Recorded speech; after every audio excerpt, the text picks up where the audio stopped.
A lot of minority families, their parents, if they purchased homes in areas that are now gentrified, right? So like my dad's from the Midwest, he's from Milwaukee, Detroit, and they bought houses in areas of Milwaukee where now that's a really valuable property. But we don't have that property because when my grandfather passed, we sold it, right?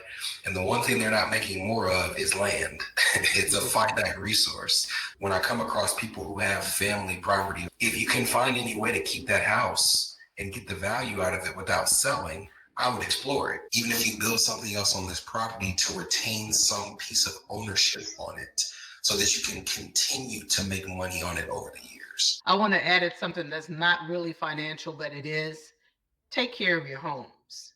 If you have a home and you want to get as much value out of it when you sell it, then you need to do all of your regular maintenance on your home. Usually, by the time you get ready to sell it, if you haven't taken care of it, you can't afford the deferred maintenance that's required. And so, if you want to get as much out of your home, take care of the little things when they happen, take care, if you can, of the big things when they happen. And I guarantee you, you will reap the benefits when you get ready to sell your home.